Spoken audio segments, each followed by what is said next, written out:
Olá, Pai do Senhor! Tem um vídeo que você vai estar assistindo ele por completo aí, mas eu quero deixar aqui só o início.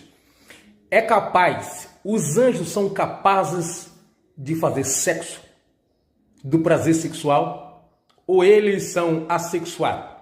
Será mesmo que os filhos de Deus em Gênesis capítulo 6 eram os anjos que deitaram-se com mulheres, e aí vieram os filhos chamados de gigantes e grandes? Sabe, existe uma passagem lá no livro de Gênesis que, olha, há séculos gera um debate super fascinante.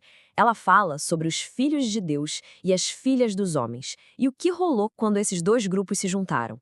Nesta nossa análise, a gente vai mergulhar fundo nessa questão para entender o que está por trás de cada interpretação.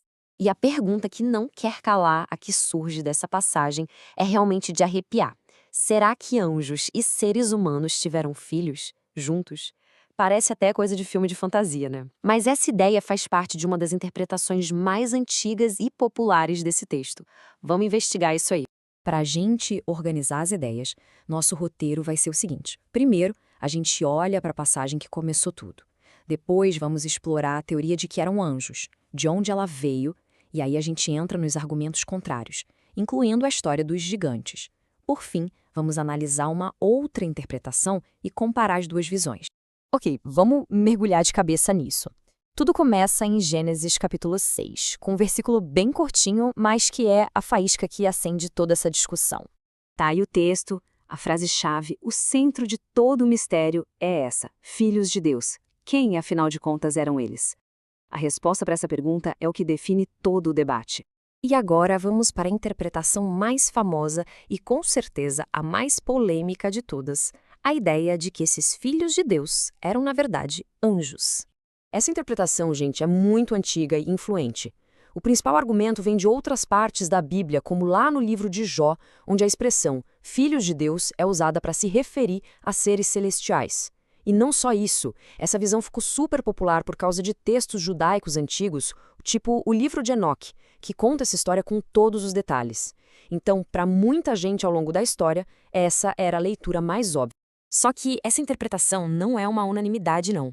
Existem argumentos bem fortes contra ela, e um dos mais poderosos vem de uma fala do próprio Jesus, que parece colocar em xeque a base da teoria dos anjos. Olha, a clareza dessa afirmação é impressionante. Jesus diz com todas as letras que anjos não se casam. A fonte que a gente está analisando usa essa declaração como um pilar, argumentando que a natureza dos anjos é totalmente diferente da nossa e não envolve esse tipo de união ou reprodução.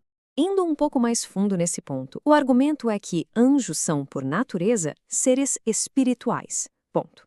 Mesmo os anjos caídos, os demônios, continuam sendo essencialmente espirituais. A sexualidade, por outro lado, estaria totalmente ligada a um corpo físico, a impulsos biológicos, ou seja, seria uma barreira de natureza, uma coisa intransponível para seres que são puro espírito.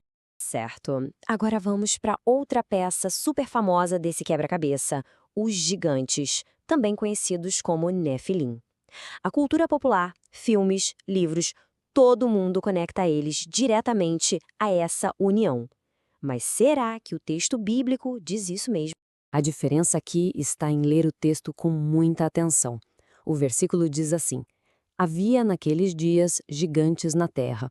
A fonte argumenta que essa expressão, naqueles dias, quer dizer que os gigantes já estavam por aqui quando as uniões aconteceram. Portanto, eles não foram o resultado dessas uniões, mas sim contemporâneos a elas. É um detalhe que muda tudo. Então tá, com todos esses desafios para a teoria dos anjos, qual seria a alternativa? Bom, existe outra interpretação, também bem antiga, que propõe uma explicação totalmente humana, focada em duas linhagens diferentes da humanidade naquela época. Essa teoria, que é conhecida como a visão setita, sugere uma coisa mais, digamos, pé no chão. Os filhos de Deus seriam os descendentes de Sete, o outro filho de Adão, que mantiveram uma linhagem que tentava honrar a Deus. E do outro lado, as filhas dos homens seriam da linhagem de Caim, aquela que se afastou de Deus. E nessa visão, o ponto central é que a grande tragédia que acabou levando ao dilúvio não foi um evento sobrenatural de outro mundo, mas sim um colapso espiritual humano. A linhagem que era considerada fiel a Deus simplesmente comprometeu sua fé ao se misturar com a linhagem que tinha se distanciado. O resultado? Uma corrupção que se espalhou por toda a sociedade. Bom, vamos agora para a nossa conclusão. É hora de colocar as duas teorias lado a lado e pesar as evidências e os argumentos de cada uma para a gente ter uma visão mais clara. Então, resumindo os principais pontos que desafiam a teoria dos anjos: a fala de Jesus sobre o casamento, o fato de que a Bíblia nunca usa o termo filhos de Deus para se referir a anjos caídos, a leitura de que os gigantes já estavam na terra e, claro, a natureza fundamentalmente espiritual dos anjos. Esses são os pilares do argumento alternativo. No fim das contas, o debate se resume a duas abordagens diferentes.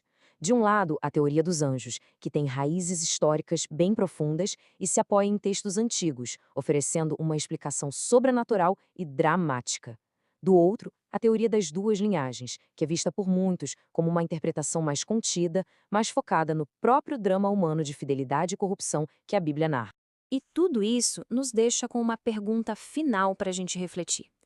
Ao interpretar textos tão antigos e misteriosos como este, onde é que a gente traça a linha entre o que o texto realmente diz e uma especulação que, apesar de fascinante, talvez não tenha tanto fundamento assim? É uma questão crucial para qualquer um que busque entender essas narrativas milenares.